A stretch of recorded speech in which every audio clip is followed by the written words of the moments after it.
What in the hell is this? The chairman tweets, protect our ducks and kittens in Ohio, because he goes down some crazy rabbit hole, completely debunked that aliens are eating pets. My God, are you okay, Mr. Chairman? Because last year, for a very long time, you tweeted and promoted Kanye West as he was calling for genocide against the Jews, and you kept it up. And now, when we have victims coming here, you're tweeting this nonsense. I don't know why you would do this. I hope you're okay.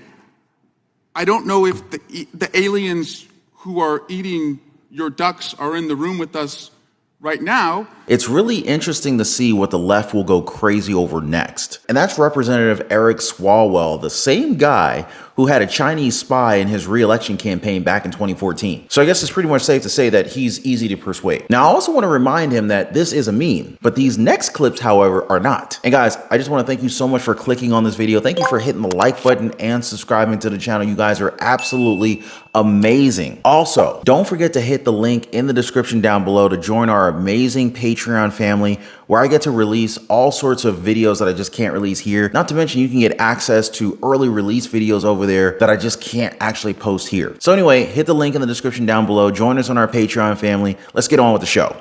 That is why also, starting with our administration, we gave TPS, temporary protected status, to Haitian migrants, 55,000. And then more recently, we extended temporary protected status to over 100,000 Haitian migrants for that very reason, that they need support, they need protection. They take our fucking apartments. The landlords make the people move out so they can rent to the Haitians to get more money. You know, it's bullshit. You know, you go to the grocery store, there's no fucking groceries because, you know, they give them $3,000 a fucking month plus food stamps. I'm an American, just like you. Yeah. And these motherfuckers come from Haitianville, wherever the fuck they're from, and they get everything. They get medical care paid and everything. You know, it's bull. Where are they getting the money? The government. They said it's a fucking program for them to for like migrants, like asylum seekers. Yeah. Okay. I mean, they're like roaches, man. This country has gone to hell. So the Harris-Biden administration allowed more than 100,000 illegal immigrants to flood our country with TPS, also known as temporary protected status. However, it's not that temporary, as the VP admitted that they've extended this program. And as you guys heard from that local, these Haitians are now becoming the majority population, as landlords are now removing Americans from their houses and they're replacing them with illegal aliens. And it's not just one guy who's talking about this, guys. There's a whole lot of people in Springfield, Ohio that are pissed off. You know, the homeless problem. I don't know of a single homeless Haitian in this town because they all got vouchers. But I can show you a whole bunch of people that have been displaced because I'm that guy. Rob, you know, for 25 years I've worked with the homeless in this community. You know, a lot of people don't know because I'm not the guy out there blowing the horn, because it ain't about me. It's the Jesus in me that goes out there and does it. Trust me, there's days I'm tired. But I'll get into homeless camps that nobody in a suit and tie will walk into. None. They trust me because I've never let them down. You know, and guys, if you don't think it's here right now, in October, we are getting ready to hit a wall here. There is not any relief for the homeless. The homeless people in this community are not the people you think they are. The squatters that aren't happening. It's not there. There's veterans. Come see me. I'm not real hard to find. Ask anybody on the street. They'll tell you how to get a hold of me. I'll take you there. And no, they don't want your toothpaste and your peanut butter sandwiches. They want you to come up with a solution to why they're displaced. So how do you feel knowing that our veterans, the people who fought for this country, are now being displaced? And they're not being removed from these homes by other Americans who are moving in. They're being replaced by illegal immigrants who are being given the world. All thanks to our taxpayer money, guys. Now, I understand that Kamala Harris is pushing for a new way forward, but it's pretty clear that they want to maintain this norm. Remember how Donald Trump got fact-checked by ABC during the debate when he said this? What they have done to our country by allowing these millions and millions of people to come into our country, and look at what's happening to the towns all over the United States. And a lot of towns don't want to talk. It's not going to be Aurora or Springfield. A lot of towns don't want to talk about it because they're so embarrassed by it. In Springfield, They're eating the dogs, the people that came in. They're eating the cats. They're eating the pets of the people that live there.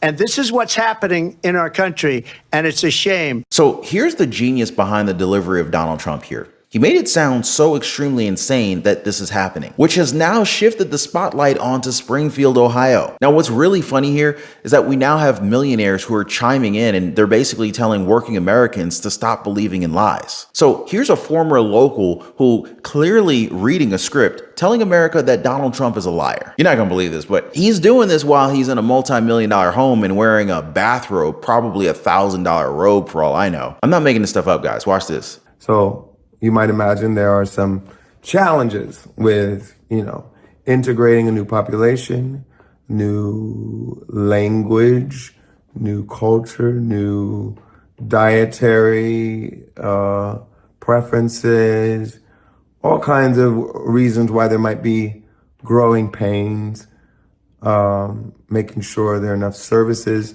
to accommodate the new larger population that might need bilingual service providers, et cetera, et cetera. So there are plenty of reasons why this might be a challenge for my hometown.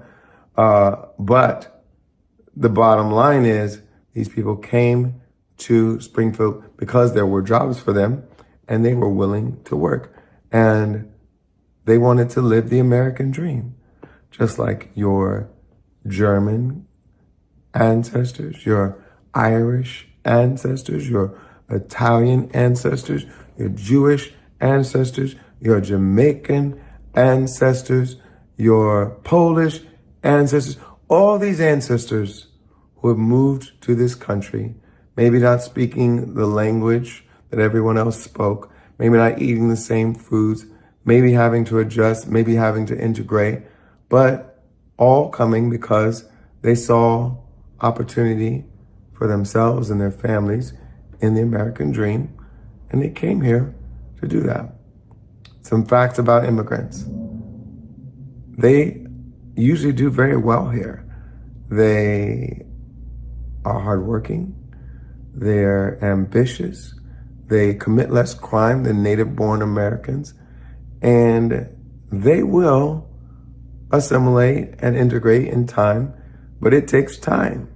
So I think all of us need to have the same kind of grace that we would want our ancestors to have when they moved here, with our Haitian brothers and sisters who move here too. And nobody's eating cats, nobody's eating dogs.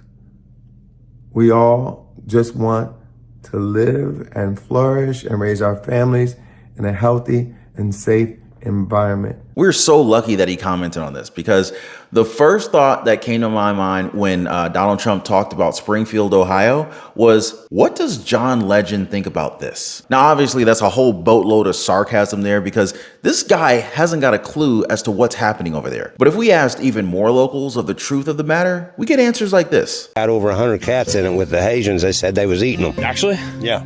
Not fake news. Not fake news. So a van was collecting cats and eating them. I watched it happen, yeah. Watched them get pulled over with the cats and admit to the police that they was eating them. You're not joshing with me. No, I'm almost 50 years old, buddy. No. You don't mess around. No.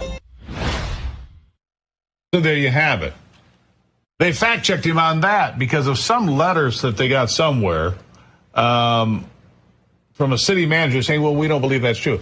Do you think the city manager is going to go out and say, well, that's what's happening? Here's who is saying it. The Attorney General of the state of Ohio.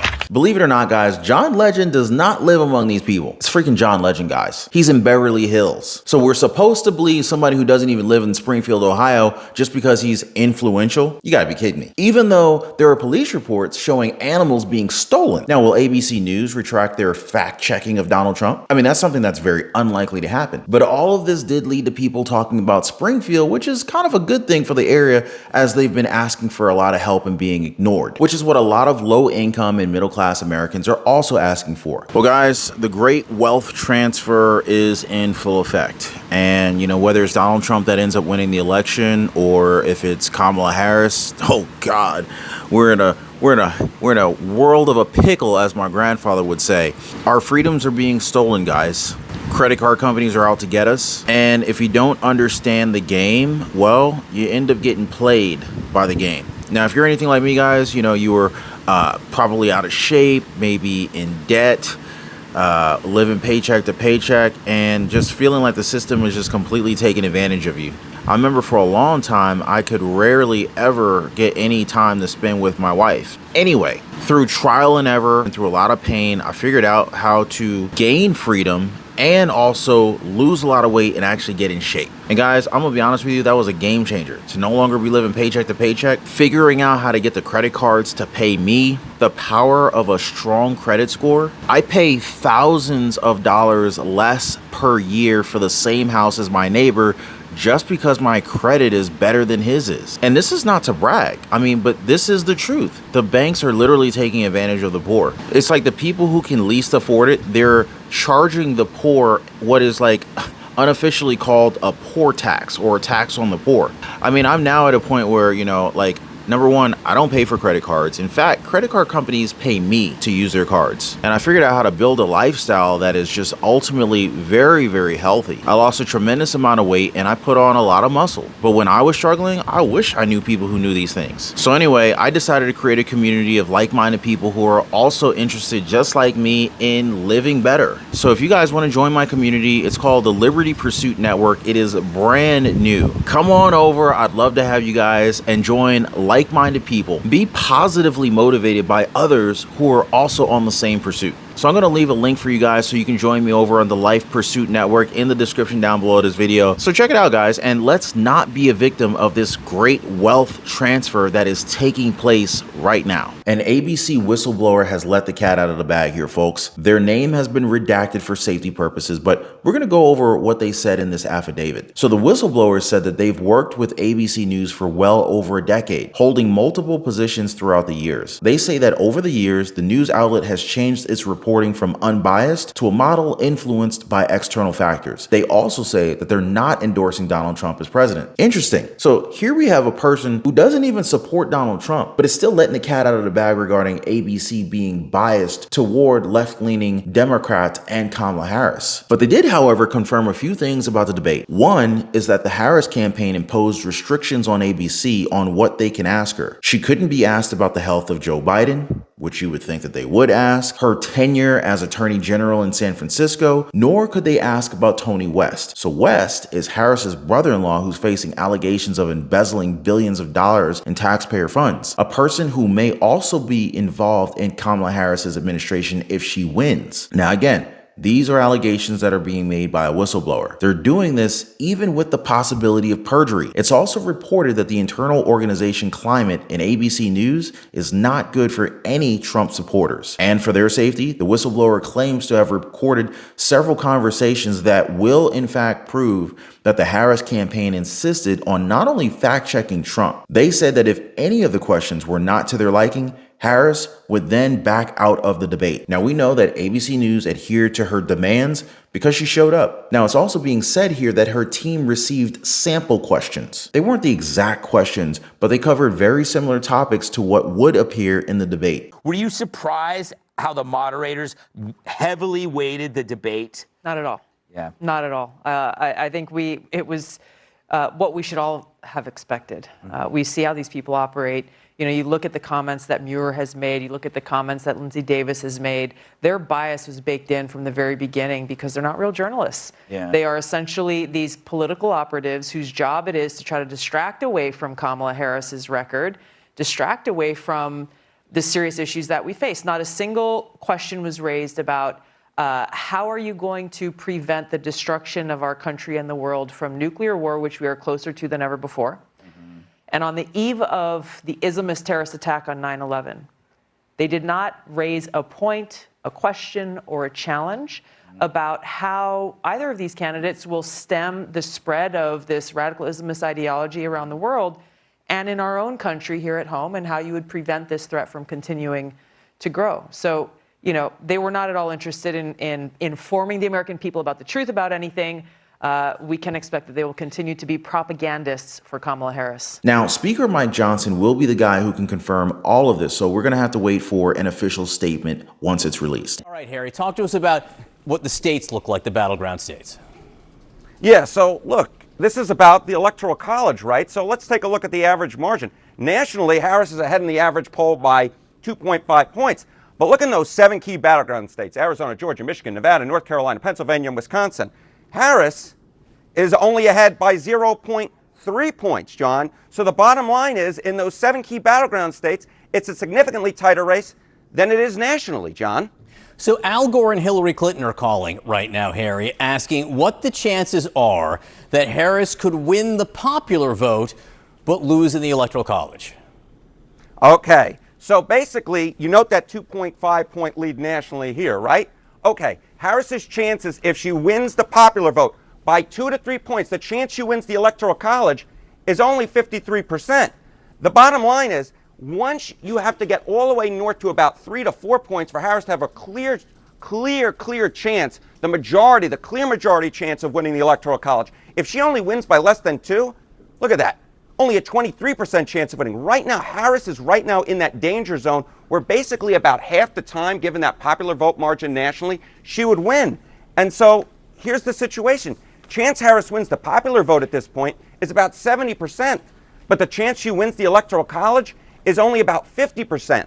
So the bottom line is, at this hour, John, there's about a 20% chance that Kamala Harris wins the popular vote, but actually loses in the Electoral College. So we could be heading towards one of these splits that we saw in 2016 and in 2000, whereby one candidate, Kamala Harris, wins in the popular vote, but loses in the Electoral College. Basically, at this hour, we're right in that sort of weird middle zone where we honestly don't know what's going to happen based upon the popular vote. And that is why those national polls that show Kamala Harris ahead, at this point, really don't matter that much. Now, in case you guys didn't catch that, guys, that was CNN senior anchor Henry Enton admitting on national television that all those national polls that have Harris up really don't even matter that much. Also, that debate, it didn't even register any meaningful change in the polls. So it looks like we're going to see Hillary Clinton 2.0 happen because Donald Trump won that ABC debate easy enough, even though they gave Kamala Harris all the questions ahead of time, at least according to many critics online. So yeah, now that the dust is finally settling after the first debate between Donald Trump and Vice President Kamala Harris, we see the real situation reveal itself. The political elites, they're just plain oblivious to how Kamala Harris missed the mark in achieving her goals big time. I mean, sure, you got most mainstream media, news outlets and channels saying that Kamala Harris won, but when you look really closely, it's the political elite, including a number of famous Republicans, completely misreading what happened in the confrontation between the ABC News Harris team and their sole opponent, President Donald Trump. You know what the American people saw? Well, let me tell you guys. Every Trump supporter and many independents saw the blatant bias of ABC's moderators, who appeared less like neutral hosts and more like active debaters helping Harris take on President Trump. Needless to say, guys, viewers are outraged. I've even heard some people outright condemn both ABC and Vice President Harris. Now, one comment online said ABC didn't have to give her the questions. She was clearly giving them the questions. Considering the fact that one of Kamala Harris's close friends runs ABC News only reinforces this idea. For a lot of Americans, the fix was in and the whole thing was rigged. Now, let me tell you guys, the people know what's what. Trump supporters, they make up about 48% of Americans who feel that there is a corrupt establishment trying to control their lives and rip them off. The obvious bias displayed by ABC News during the debate, it didn't help convince them otherwise. In fact,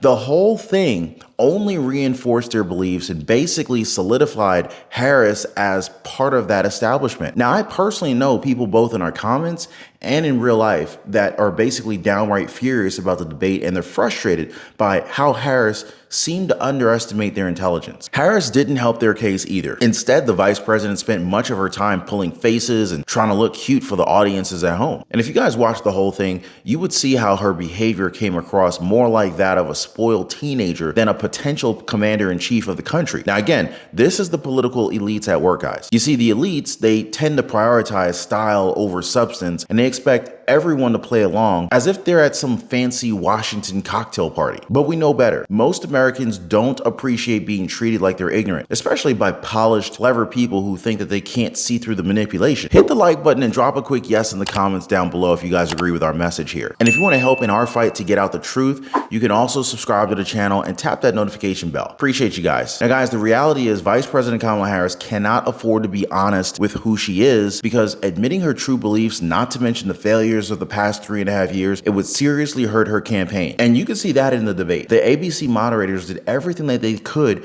to prevent Donald Trump from exposing the truth about her. One of the most obvious moments was when they intervened, claiming no states allow babies to be left to die after birth. Now, that statement was completely false. In Minnesota, under Governor Tim Walz, mind you, at least 8 babies have been left to die after botched abortions. It's a matter of public record. Now, if you're looking for a vice president who supports such policies, well, then Tampon Tim is your man. Meanwhile, what keeps President Donald Trump's supporters so loyal despite all of the controversies, from Russia investigations to impeachments and countless legal battles, is that he's not part of the typical polished political class. Now, guys, I did a previous video where ABC News is put on blast as the people there calling them out for election interference. Do any of you guys think that the debate was heavily favoring one candidate over the other? Make sure you guys watch that video out next. Click on my channel right now, click on videos, and check that video out right now. As always, thank you guys for hitting the like button and subscribing to the channel. I'll see you guys on the next one.